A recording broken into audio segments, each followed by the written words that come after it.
Bonjour Jean-Marc Barky, merci infiniment d'être présent aujourd'hui pour témoigner, comme le font toutes les semaines des dirigeants emblématiques qui portent la cause des femmes haut en couleur et qui témoignent de leur satisfaction de travailler avec elles depuis tant d'années.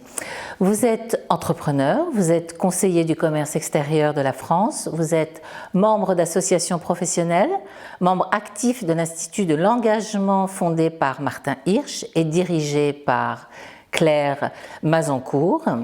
J'aimerais avoir votre vision de la place des femmes dans le monde de l'entreprise et plus précisément dans votre cas, dans le monde des PME.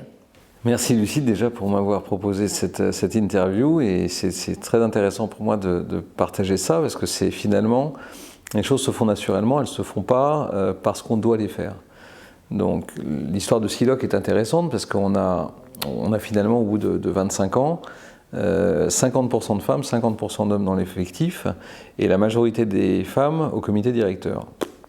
Alors, d'aucuns de mes amis diraient que c'est mon côté méditerranéen qui fait que je veux être entouré de femmes. La réalité, c'est que finalement, c'est les compétences qui l'ont emporté sur le reste. Ça ne veut pas dire que les hommes sont moins compétents que les femmes. Ça veut dire que dans la vie de l'entreprise, dans la manière dont elle s'est construite, bah finalement, c'est un certain nombre de femmes qui ont pris à un moment donné, on va dire le pouvoir, mais sans écraser qui que ce soit. Elles ont juste pris une place en ayant confiance et parce que tout simplement j'ai dû leur faire confiance. Jean-Marc, même si pour vous, on l'a compris, c'est un non-sujet que de parler de parité, puisqu'on va parler de compétences et que la richesse des compétences masculines et féminines font leurs preuves quotidiennement, comment vous analysez les freins observés? Parce qu'il y en a. Arrêtons peut-être aussi de mettre les gens dans des cases, de vouloir les mettre dans des silos, parce que finalement, on va finir par se faire nommer parce que il faut un Méditerranéen dans une structure, il faut un garçon de couleur, une femme de couleur,